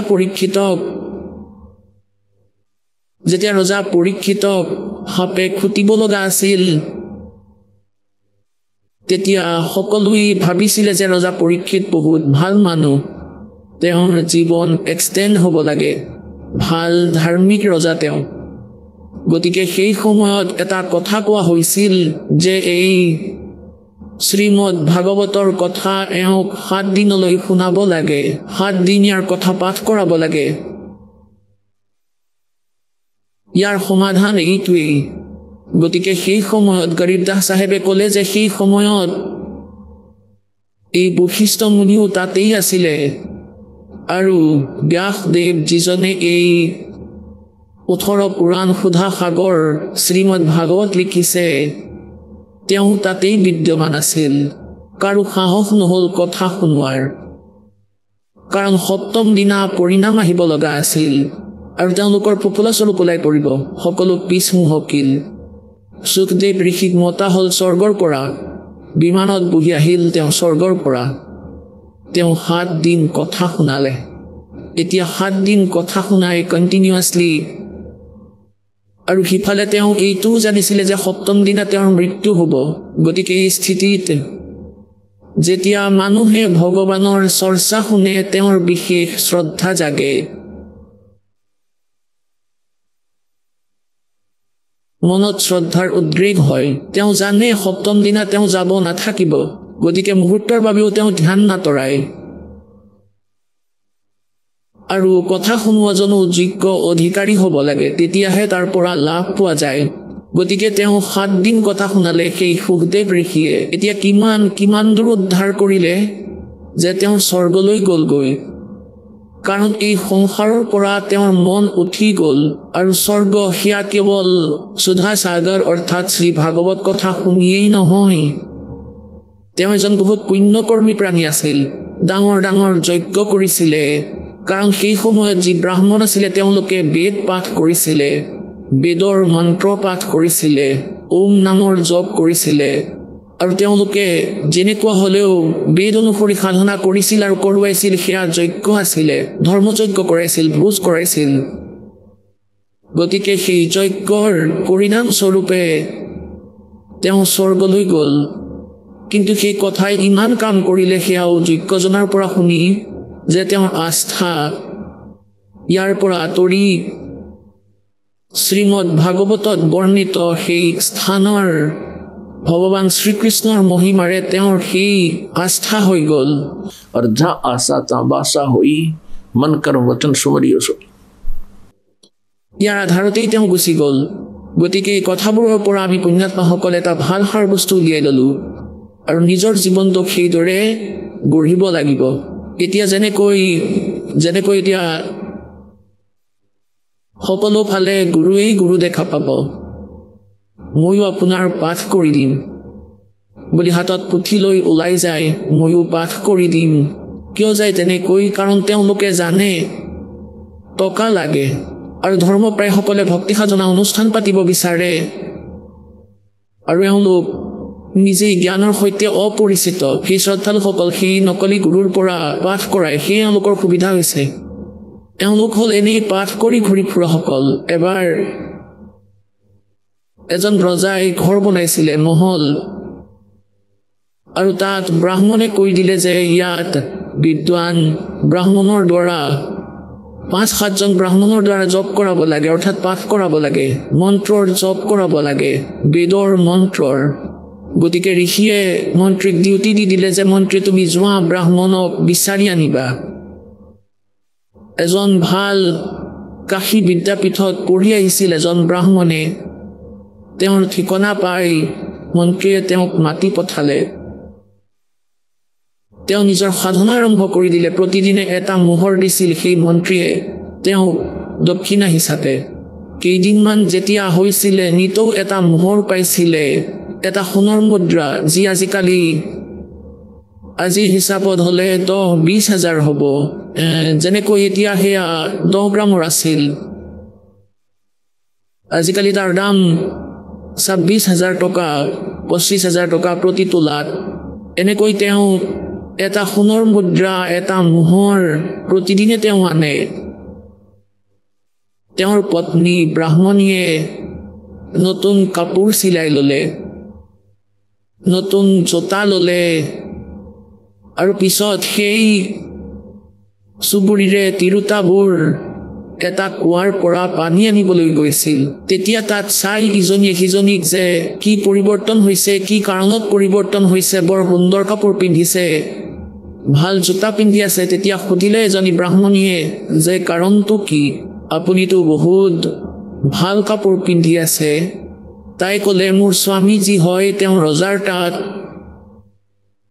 জপ কৰিবলৈ যায় মন্ত্ৰৰ জপ বেদৰ মন্ত্ৰৰ জপ আৰু প্ৰতিদিনে ৰজাই এক সোণৰ মুদ্ৰা দিয়ে গতিকে সিজনীয়ে নিজৰ স্বামী ব্ৰাহ্মণক ক'লে যে আমুকৰ ঘৰৰ মানুহজনে প্ৰতিদিনে তাত এনেকৈ মন্ত্ৰৰ জপ কৰিবলৈ যায় ৰজাই এটা সোণৰ মোহৰ দিয়ে আপুনিও যাওক তেওঁ ক'বলৈ ধৰিলে ভাগ্যৱান তেওঁ হৈছে বিদ্বান কাশীত পঢ়ি আহিছে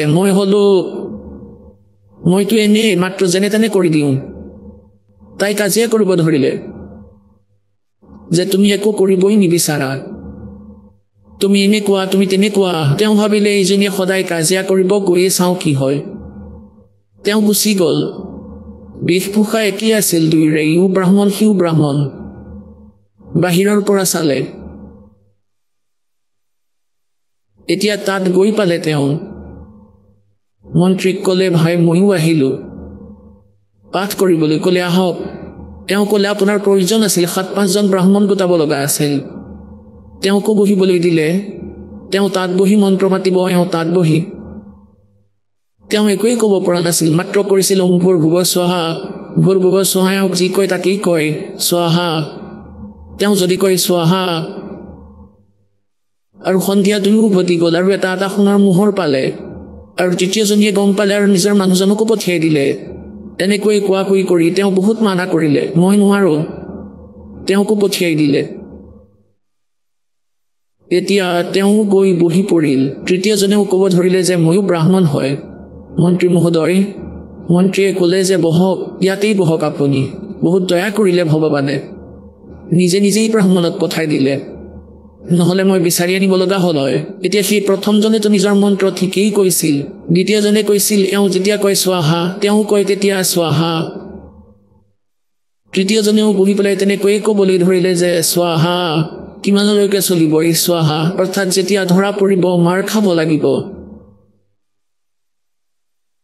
আকৌ চতুৰ্থজনীয়ে গম পালে কোৱাত যে এনেকৈ ঘটনা ঘটিছে এনেকৈ টকা ঘটিছে সেই চতুৰ্থজনীয়ে নিজৰ মানুহজনক পঠালে তেওঁ প্ৰথমে মানা কৰিছিল যে নাযাওঁ মাৰ খাব লাগিব তাই ক'লে তুমি এনেকৈ কৰি আছা সিও গুচি গ'ল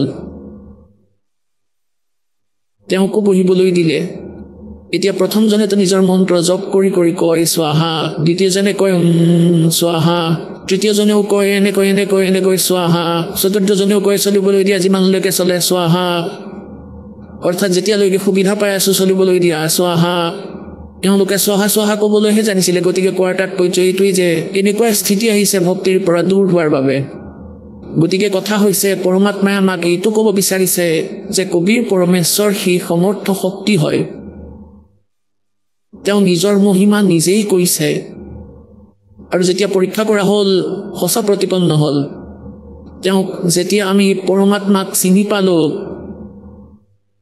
আৰু তেওঁৰ পৰা যি শুনিছিলোঁ তেওঁৰ পৰা যি লাভ তাতকৈ বেছি পালোঁ গতিকে পৰমাত্মাৰ মহিমা প্ৰমাণিত হ'ল গতিকে তেওঁই সেই সমৰ্থ শক্তি তেওঁ শব্দকোষত ইম্পচিবল ৱৰ্ড নাই सतगुर जो चाहे सो कर ही 14 कोट दूत जम डर ही ऊत भूत जम त्रास निवारे चित्रगुप्त के कागज पाड़े এতিয়া সেই সমৰ্থ শক্তিৰ মহিমা আপোনালোকক কম এতিয়া পুণ্যাত্মসকল এফালে পৰমাত্মাই আমাক এইটো ক'ব বিচাৰিছে যে कि मानुष जन्म पाके जो नहीं रटे हरि नाम और जैसे कुआ जल बिना फिर बनवाया के काम এই মনুষ্য জীৱনৰ যদি কিবা উপযোগিতা আছে যদি লাভ আছে সেয়া হৈছে কেৱল পৰমাত্মা প্ৰাপ্তি অন্যথা ইয়াৰ কোনো ইউজ নাই যি কাৰ্য মনুষ্য জীৱনত আমি কৰি আছোঁ সেয়া পশু পক্ষীও কৰি আছে আমাতকৈ বেছি মৰমেৰে সিহঁতে নিজৰ সন্তানৰ পালন কৰে প্ৰজনন কৰে আৰু কেৱল এই ক্ৰিয়াই আমিও কৰি যদি মৰি যাওঁ তেন্তে আমাৰ দৰে অকৰ্মণ্য আৰু কোনো নাই এতিয়া জ্ঞান হ'ল ভগৱানৰ ভক্তিৰ পৰা গতিকে প্ৰসংগ চলি আছে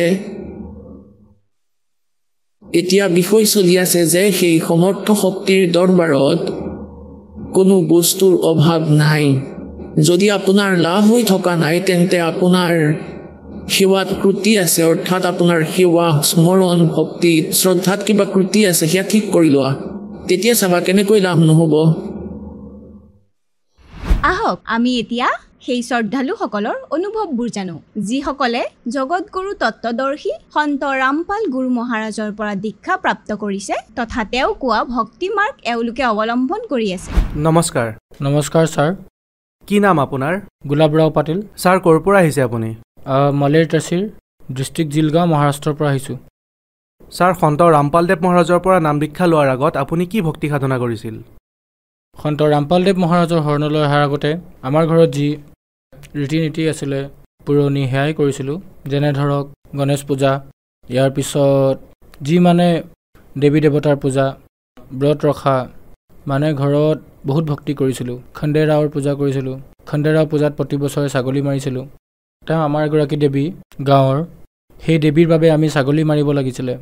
মানে এনেকুৱা ধৰণৰ পৰম্পৰাৰ ভক্তি কৰিছিলোঁ। এই ভক্তি কৰি কৰি আমাৰ ঘৰত সুখ শান্তি নামৰ বস্তু নোহোৱা হ'ল। আমাৰ ঘৰৰ 5জন সদস্য ঢুকাই গ'ল। ছাৰ হিন্দু ধৰ্মৰ পাৰম্পৰিক পূজা আপুনি কৰিয়েই আছিলে, তেন্তে সন্ত ৰামপালদেৱ মহাৰাজৰ পৰা নাম দীক্ষা লোৱাৰ প্ৰয়োজন আপোনাৰ কিয় হ'ল? ছাৰ মানে কথাটো এনেকুৱা যে আমি ইমান ভক্তি কৰিছিলোঁ, মোৰ মা মোৰ পত্নীয়ে ইমান ভক্তি কৰিছিলে।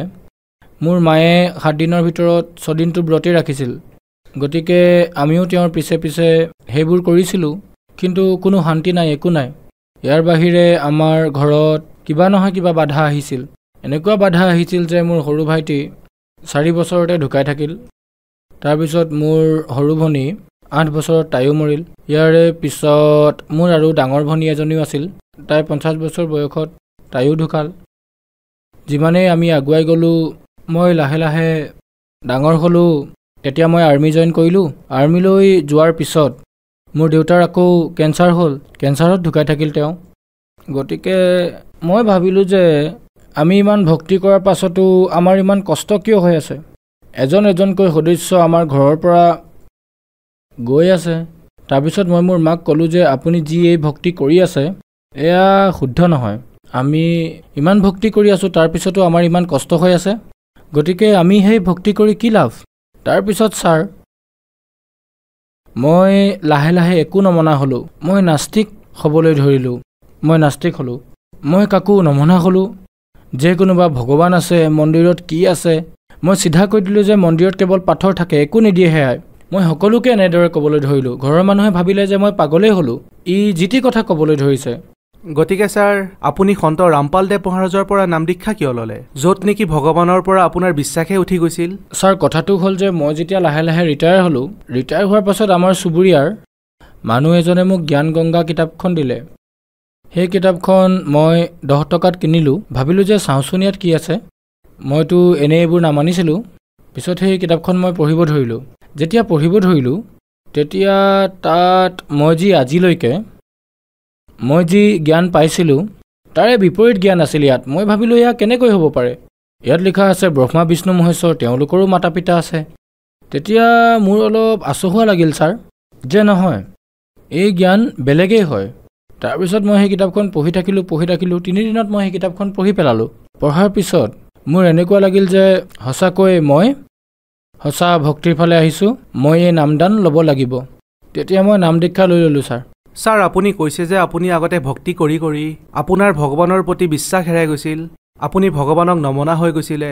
গতিকে ছাৰ আপুনি যেতিয়া সন্ত ৰামপালদেৱ মহাৰাজৰ পৰা নাম দীক্ষা ল'লে আৰু যি ভগৱানক আপুনি বিচাৰি ফুৰিছিলে, যি সুখ বিচাৰি আপুনি ইফালে সিফালে গৈছিলে, তেন্তে কি সন্ত ৰামপালদেৱ মহাৰাজৰ পৰা নাম দীক্ষা লোৱাৰ পিছত সেই লাভ পালেনে আপুনি? হয় ছাৰ, ইমানেই লাভ পালোঁ যে মই গণাব নোৱাৰোঁ ছাৰ, যে মই বহুত লাভ পালোঁ। আটাইতকৈ ডাঙৰ লাভ মইতো আধ্যাত্মিক জ্ঞানৰ পালোঁ। মই একো গম পোৱা নাছিলোঁ যে ব্ৰহ্মা বিষ্ণু মহেশ্বৰ এওঁলোকৰো মাতা পিতা আছে, অথবা দুৰ্গাৰ স্বামী আছে, তেওঁলোকৰ জন্ম মৃত্যু হয়। মানে প্ৰকৃত ভক্তি পালোঁ, সত্য জ্ঞান পালোঁ। পৰমাত্মা কোন হয়, তেওঁক পোৱাৰ বিধি কি, তেওঁ ক'ত থাকে, আমি কোন হয়, ক'ৰ পৰা আহিছোঁ, এই সকলোবোৰ মই এই কথা গম পোৱাৰ লাভ মই পালোঁ। দ্বিতীয় লাভটো হ'ল মোৰ পাইলছৰ বেমাৰ আছিলে। মই আৰ্মিত থাকোঁতেও তাৰে ডক্টৰকো মই দেখুৱাইছিলোঁ। তেওঁ ঔষধ দিছিলে আৰু কৈছিলে এনেকুৱা কৰা, কিন্তু একো নহৈছিল। তাৰপিছত মই ঘৰলৈ আহিলোঁ। ঘৰলৈ আহিও মই বহুত ঔষধ পাতি খালোঁ, কিন্তু তাৰ পৰাও একো নহ'ল। আয়ুৰ্বেদিক ঔষধো খালোঁ, তাৰ পৰাও লাভ পোৱা নাই। কিন্তু যেতিয়া মই নাম দীক্ষা ল'লোঁ ৰামপালদেৱ মহাৰাজৰ পৰা, তেতিয়াৰ পৰা মই লাহে লাহে সতনামলৈকে সেই পাইলছৰ বেমাৰ মোৰ ভাল হৈ গ'ল ছাৰ, একেবাৰে শেষ হৈ গ'ল। তাৰপিছত মোৰ এটেক আহিছিল ছাৰ। তেতিয়া মই ভাবিলোঁ যে ভাই এয়াতো 60 বছৰ বয়সত মোৰ দাদাৰো এটেক হৈছিলে, হিউ মৰি গৈছিলে। মানে মই ভাবি লৈছিলোঁ যে এইবাৰ মোৰেই নম্বৰ হয়। কিন্তু মই ৰামপালদেৱ মহাৰাজৰ পৰা নাম দীক্ষা লোৱাৰ বাবে মোক ৰামপালদেৱ মহাৰাজে যি জীৱনদান দিলে, মই ডক্টৰৰ ওচৰলৈ গৈছিলোঁ। কিন্তু তালৈ যোৱাৰ পিছত তাৰ পৰা এটা ঔষধো মই নললোঁ। দ্বিতীয় দিনা মই ঘৰলৈ আহিলোঁ, এটা ঔষধো মই তাৰ পৰা নানিলোঁ। বিনা ঔষধেৰে মই সুস্থ হ'লোঁ। চৰণ অমৃত খাই মই একেবাৰে সুস্থ হ'লোঁ আৰু আজি আপোনাৰ ওচৰত থিয় হৈ আছোঁ ছাৰ। ইয়াৰ পিছত মোৰ ছোৱালীজনীৰ এনেকুৱা বেমাৰ আছিলে, তাই 10ম ক্লাছত থাকোঁতে বেহুচ হৈ গৈছিল। মানে ভূত বাধা এনেকুৱা কিবা ঘটনা আছিলে। মই ডক্টৰকো দেখুৱালোঁ, ডক্টৰে ক'লে তাইৰ একো বেমাৰ নাই। তেতিয়া মই ঝৰা ফুকা কৰা সকলৰ ওচৰলৈ গ'লোঁ, তেওঁলোকেও কৰিলে, পইচা ল'লে, তাৰ পৰাও লাভ নহ'ল। কিন্তু যেতিয়া আমি নাম দীক্ষালৈ আহিলোঁ, তাৰপিছত আমাৰ ঘৰত মালিকৰ বাণী পঢ়িবলৈ ল'লোঁ। তাৰ লগতে আমি সৎসংগ, তাই যেতিয়া স্কুলৰ পৰা আহে তেতিয়াই শুনা কৰিছিলে। তাই নাম দীক্ষা লোৱা নাছিলে, গতিকে সেই শুনাৰ বাবে তাই যে বেমাৰ আছিল সেয়া একেবাৰে শেষ হৈ গ'ল ছাৰ। আজি তাই সুস্থ। তাই নাম দীক্ষা নোলোৱা স্বত্তেও বেমাৰ আঁতৰি গ'ল। তাৰপিছত সেই সময়তে মোৰ ল'ৰাটোৰ ডাষ্টৰ এলাৰ্জি আছিলে, সি সদায় হাঁচিয়ায়ে আছিলে। ইয়াৰ বাবে অপাৰেশ্যনো কৰাইছিলোঁ, তথাপিও তাৰ সেই বেমাৰ ভাল হোৱা নাছিল। তাৰো তেনেকুৱাই হ'ল। যেতিয়া ৰামপালদেৱ মহাৰাজৰ সৎসংগ শুনে, সেই শুনাৰ বাবে, সেই বাণী শুনাৰ বাবে তাৰো সেই বেমাৰ ভাল হ'ল। তাৰপিছত মোৰ ছোৱালীজনী বিয়া হ'ল ছাৰ। গতিকে বিয়াৰ সময়ত মই, মাক দেউতাকটো এনেও চিন্তাতেই থাকে, যেনে ধৰক ছোৱালীৰ যৌতুক দিয়া। গতিকে মোৰ সেই ভৰু ৰামপালদেৱ মহাৰাজে আঁতৰাই দিলে, কাৰণ বিনা যৌতুকেৰে সেই বিয়া পাতিলোঁ। মই 1 টকাও যৌতুক নিদিলোঁ। তাৰপিছত বিয়া হোৱাৰ পিছত তাইৰ 4 বছৰ পাছত সন্তান এটা পেটত আছিলে। যেতিয়া সিহঁতে টেষ্ট কৰালে, তেতিয়া তাইৰ প্ৰেছাৰত গাঁঠি আছিলে। যেতিয়া সেয়া চেক কৰি চালে, তেতিয়া ডক্টৰে ক'লে যে কেঞ্চাৰ আছে। যেতিয়াই কেঞ্চাৰ বুলি ক'লে, তেতিয়া দুয়োটাই কান্দিবলৈ ধৰিলে তাত হস্পিটেলত। তেতিয়া মোলৈ ফোন আহিলে ছোৱালীজনীৰ যে দেউতা এনেকুৱা কথা হ'ল, মোকতো কেঞ্চাৰ হোৱা বুলি কৈ দিলে। মানে 2 মাহৰ পিছত মোৰ ডেলিভাৰী হ'ব, মোৰ পেটত সন্তান আছে, কি কৰোঁ? মই ক'লোঁ তুমি একোৱেই নকৰিবা, তুমি চিধা ৰামপালদেৱ মহাৰাজৰ পৰা নাম দীক্ষা লৈ লোৱা দুয়োটাই, মালিকে সকলো ঠিক কৰি দিব। তেতিয়া দুয়োজনেই নাম দীক্ষা ল'লে, অনলাইন নাম দীক্ষা দিছিলে। তেতিয়া ডক্টৰে, তেওঁলোকৰ মাজত এনেকুৱা হ'ল যে ডক্টৰে ঠিক কৰিব। তেতিয়া মই ক'লোঁ যে যি কৰিব বিচাৰিছা তেনেকুৱাই কৰা, কিন্তু তুমি একো কৰিব নোৱাৰা। এতিয়া পৰমাত্মাইহে কৰিব পাৰিব, সন্ত ৰামপালদেৱেহে কৰিব পাৰিব যি কৰিব। তাৰপিছত যেতিয়া ডক্টৰক দেখুৱালে, ডক্টৰে ক'লে যে তাইৰ 8 মাহতে বাচ্চাটো চিজাৰিং কৰি বাহিৰলৈ উলিয়াব লাগিব। তাৰপিছত 8, 9, 12টা কেমো তাইক দিব লাগিব। যেতিয়া ডেলিভাৰী হৈ যাব, তাৰপিছত 4টা কেমো আকৌ দিব লাগিব, মানে ইনজেকশ্যন। সেই ইনজেকশ্যন ইমান ভয়ানক আছিল, বহুত জ্বলা পোৰা কৰে। তাৰপিছত যেতিয়া তাইক প্ৰথমটো কেমো ইনজেকশ্যন দিলে, তাইৰ একোৱেই নহ'ল। তাৰপিছত মই ক'লোঁ যে শুনা, নাম দীক্ষা লৈছা যিহেতু নাম স্মৰণ কৰা, তোমাৰ একো নহয়, তুমি চিন্তা নকৰিবা। তাৰপিছত তাইক ছাৰ 12টা কেমো দিয়া হ'ল। মানে ধৰি লওক আজি এটা কেমো দিলে, তাৰে 4 দিনৰ ভিতৰত চেক কৰে বাচ্চাটোৰ কি খবৰ, যে ভালে আছেনে নাই। তেতিয়া বাচ্চাটো একেবাৰে সুস্থই হৈ আছিলে। তাৰপিছত তেওঁলোকে 8 মাহৰ কথা কৈছিলে, 8 মাহটো এতিয়া হৈ গ'ল, বাচ্চাটো চিজাৰিং কৰি বাহিৰলৈ উলিয়াব লাগিব। মই ক'লোঁ নালাগে, এতিয়া সেয়া চাওক, এই বাচ্চা ৰামপালদেৱ মহাৰাজৰ আদেশতহে বাহিৰলৈ আহিব, নহ'লে বাহিৰলৈ নাহে। যেতিয়া 8 মাহ হৈ গ'ল, তেতিয়া ক'বলৈ ধৰিলে যে সোনকালে কৰক। মই ক'লোঁ নালাগে। ছোৱালীজনীক ক'লোঁ ধৈৰ্য ধৰা। আকৌ 9 মাহত সেই বাচ্চা বিনা চিজাৰিঙেৰে নৰ্মেল ডেলিভাৰী হ'ল। নৰ্মেল ডেলিভাৰীত বাচ্চা একেবাৰে সুস্থ। বাচ্চাটো 3 কিলোৰ আছিলে বাচ্চাটো। আজি সেই বাচ্চাটোও সুস্থ আৰু মোৰ ছোৱালীজনীও একেবাৰে সুস্থ। তাইৰ চুলিও নহৰিলে, একো নহ'ল। আৰু যি কেমো দিয়া হৈছিলে, তাই সেই কেমোও লৈছিলে, সকলো ল'লে। আজি তাই একেবাৰে সুস্থ। তাৰপিছত যেতিয়া সিহঁতে ক'লে যে ডক্টৰৰ ওচৰলৈ এবাৰ যাব লাগিব, তেতিয়া মই ক'লোঁ যে ঠিক আছে, তোমালোকৰ যি ইচ্ছা, তোমালোকে ডক্টৰক দেখুওৱা, কিন্তু আজিৰ পৰা যিবোৰ হ'ব, যিবোৰ কৰিব, সন্ত ৰামপালদেৱ মহাৰাজেহে কৰিব। আমাৰ পূৰ্ণ বিশ্বাস আছে, তোমালোকৰ বিশ্বাস থাকক বা নাথাকক, তোমালোকে যাব পাৰা, ডক্টৰৰ ওচৰলৈ যাব পাৰা। ডাক্তৰৰ ওচৰত যোৱাৰ পাছত ক'লে যে এনেকুৱা কথা, 8 মাহৰ ভিতৰত সন্তানটো ওলোৱাৰ কথা আছিল, তাইক চিজাৰিং কৰোৱাব লাগিব, চুলিও সৰি যাব, তাইৰ বহুত কিবা কিবি হ'ব। কিন্তু সন্ত ৰামপালদেৱ মহাৰাজৰ দয়াত একোৱেই নহ'ল। বাচ্ছাটোৰো একো নহ'ল, মোৰ ছোৱালীজনীৰো একো নহ'ল। দুয়োটা সুকলমে ঘূৰি আহিলে। কেঞ্চাৰ ট্ৰিটমেণ্ট এতিয়া শেষ হ'ল, এতিয়া কোনো সমস্যা নাই। মই কৈছিলোঁ সিহঁতক যে ট্ৰিটমেণ্ট কৰাৰ কোনো প্ৰয়োজন নাই, সন্ত ৰামপালদেৱ মহাৰাজেহে সকলো কৰিব পাৰে। মানে তেওঁলোক অলপমান দুবিধাত আছিলে, তেওঁলোকে গ'ল ডক্টৰৰ ওচৰলৈ। কিন্তু ডাক্তৰে যি কৈছিলে তাৰ বিপৰীতহে হ'ল। বিপৰীত এনেকুৱা হ'ল যে এনেকুৱা হ'ব সকলো কৈ দিছিলে, কিন্তু তেনেকুৱা নহ'ল। পিছত কি ক'লে যে হাজাৰ লাখৰ মাজত এনেকুৱা এটা কেছ থাকে, এনেকুৱা হৈ যায় বুলি কৈছিলে। কিন্তু মই জানিছিলোঁ যে এয়া যি কৰিলে সন্ত ৰামপালদেৱ মহাৰাজেহে কৰিলে, বাকী কোনেও কৰিব নোৱাৰে। ছাৰ, আপুনি কৈছে যে সন্ত ৰামপালদেৱ মহাৰাজৰ পৰা নাম দীক্ষা লোৱাৰ পিছত আপুনি ইমান লাভ পালে। গতিকে ছাৰ, আপোনাৰ পৰা এইটো জানিব বিচাৰিম যে সন্ত ৰামপালদেৱ মহাৰাজক অন্য সন্ততকৈ কিয় পৃথক দেখে? অন্য যি ধৰ্মগুৰু আছে, জগতগুৰু আছে, তেওঁলোকে যি জ্ঞান দিয়ে, এই জ্ঞান এওঁলোকৰ লগত আধ্যাত্মিক জ্ঞান একেবাৰে নাই। এই সকলো নিজৰ মনৰ মতে কৈ থাকে। তেওঁলোকে কি কয় যে ৰামায়ণৰ, মহাভাৰতৰ তাৰে ষ্টৰিবোৰ কয়। এই শুনি শুনি আমাৰ কাণ পকি গ'ল যে এওঁলোকৰ ওচৰত কোনো জ্ঞানেই নাই, তেওঁলোকৰ ওচৰত সত্য জ্ঞানেই নাই। এওঁলোকে নিজৰ ধৰ্ম, নিজৰ শাস্ত্ৰ, সেই শাস্ত্ৰৰ বিৰুদ্ধেই জ্ঞান দি আছে। আৰু আমাৰ যি ৰামপালদেৱ মহাৰাজ আছে, তেওঁ শাস্ত্ৰৰ মতেই জ্ঞান কয়। শাস্ত্ৰ মানে যিমানবোৰ ধৰ্মগ্ৰন্থ আছে তেওঁ এখন এখনকৈ খুলি খুলি দেখুৱায়।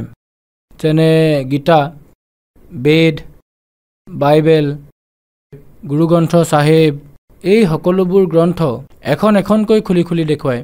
তাতে থকা সকলো জ্ঞান আজিলৈকে কোনেও দেখুওৱা নাই। আজি যিজন সৎগ্ৰন্থ খুলি খুলি দেখুওৱা সন্ত আছে, সেয়া সমগ্ৰ বিশ্বতে কেৱল সন্ত ৰামপালদেৱ মহাৰাজ আছে। তেওঁৰ বাহিৰে কাৰোৰে ওচৰত সত্য জ্ঞান নাই, সত্য মাৰ্গ নাই। আমাক এই সত্য জ্ঞান, সত্য মাৰ্গ ৰামপালদেৱ মহাৰাজে দেখুৱাইছে। মুক্তিৰ মাৰ্গো ইয়াতেই আছে। বাকী যিসকল সন্ত আছে তেওঁলোকৰ ওচৰত মুক্তিৰ কোনো মাৰ্গ নাই, তেওঁলোকে মনে সাজি কথাবোৰ কয়। ছাৰ, আপুনি ভকত সমাজক কি বাৰ্তা দিব বিচাৰিব? মই ভকত সমাজ অথবা জগতক এই বাৰ্তা দিব খোজোঁ যে আপুনি যি ভক্তি কৰি আছে সেয়া আপুনি ঠিকেই কৰি আছে, কিন্তু সেই ভক্তি আধৰুৱা। কেনেকৈ আধৰুৱা? আপুনি শাস্ত্ৰ অনুকূল ভক্তি কৰা নাই। ইয়াৰ বাবে আপোনাৰ যি লাভ হ'বলগীয়া আছিল সেই লাভ হোৱা নাই। আপোনালোকৰ জীৱনলৈ এনেকুৱা বিপদ আহি আছে, আপোনালোকৰ আৰ্থিক, শাৰীৰিক, ভৌতিক কোনো লাভ হোৱা নাই। আৰু এই ভক্তি যি সন্ত ৰামপালদেৱ মহাৰাজে কৈ আছে সেয়া শাস্ত্ৰ অনুকূল ভক্তি হয়। এই ভক্তিৰে আপোনালোকে লাভো পাব। মালিকেতো কয়, সন্ত ৰামপালদেৱ মহাৰাজে কয় যে মইতো এয়া ৰুংগাত দিম, মানে ফ্ৰী। আৰ্থিক, শাৰীৰিক, ভৌতিক এই লাভটো ফ্ৰীতে দিম। কিন্তু আজি যি সকলোৰে যি ৰোগ লাগিছে, সেই জৰাহ আৰু মৰণ, জৰাহ মানে বৃদ্ধাৱস্থা আৰু মৃত্যু, এই যি ৰোগ, ইয়াৰ পৰা আমি বাচিব লাগে। আৰু এয়া শেষ কৰিবলৈ সন্ত ৰামপালদেৱ মহাৰাজ আহিছে কবিৰ চাহেবৰ ৰূপত। কিতাপ পঢ়ক, জ্ঞান গংগা, জীৱনৰ সুগম পথ বিচাৰি আনক। কিতাপ পঢ়া আৰু আজিৰ সমাজ পঢ়া শুনা কৰা হয়, সকলোবোৰ জানে। আগতে অশিক্ষিত মানুহ আছিল, যেনেদৰে কৈছিলে তেনেদৰে কৰিছিলে। তাৰপিছত যিয়ে নাম দীক্ষা ল'ব বিচাৰে, সন্ত ৰামপালদেৱ মহাৰাজৰ পৰা নাম দীক্ষা লওক আৰু নিজৰ মানৱ জীৱন তাৰ পৰা মুক্তি লোৱা। যিসকল ব্যক্তিয়ে সন্ত ৰামপালদেৱ মহাৰাজৰ পৰা নাম দীক্ষা ল'ব বিচাৰিছে, তেওঁলোকে কেনেকৈ নাম দীক্ষা প্ৰাপ্ত কৰিব পাৰিব? সন্ত ৰামপালদেৱ মহাৰাজে বহুত দয়া কৰিছে। প্ৰত্যেকখন জিলাত, প্ৰত্যেকখন ষ্টেটত, সকলো জিলাত নামদান খোলা হৈছে। আজি সমগ্ৰ বিশ্বত সন্ত ৰামপালদেৱ মহাৰাজে নামদান কেন্দ্ৰ খুলি ৰাখিছে। বহুত চেনেলত সন্ত ৰামপালদেৱ মহাৰাজৰ সৎসংগ আহে, তাতে হালধীয়া শাৰী এটা আহে, তাতে নম্বৰ দিয়া হয়। সেই নম্বৰত যদি আপুনি ফোন কৰে, তেতিয়া তেওঁলোকে আপোনাক ক'ব, য'তেই আপুনি নাথাকক কিয়, তাতে থকা নামদান কেন্দ্ৰ, ওচৰৰ কেন্দ্ৰৰ নম্বৰ দিয়া হ'ব। তালৈ আপুনি গৈ আপুনি নামদান ল'ব পাৰে আৰু নিজৰ জীৱনৰ কল্যাণ কৰাব পাৰে। বহুত বহুত ধন্যবাদ। সৎ চাহেব।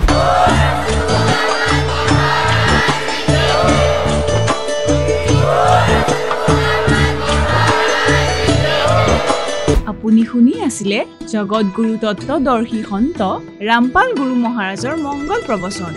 অধিক জানিবৰ বাবে ভিজিট কৰক www.jagatgururampalji.org সন্ত ৰামপাল গুৰু মহাৰাজৰ শুভ আশীৰ্বাদত সমগ্ৰ বিশ্বতে 500তকৈ অধিক নাম দীক্ষা কেন্দ্ৰ আছে য'ত সন্ত ৰামপাল গুৰু মহাৰাজৰ দ্বাৰা বিনামূলীয়াকৈ নাম দীক্ষা দি থকা হৈছে আপোনাৰ ওচৰৰ নাম দীক্ষা কেন্দ্ৰৰ ঠিকনা জানিবলৈ সম্পৰ্ক কৰক 7082208528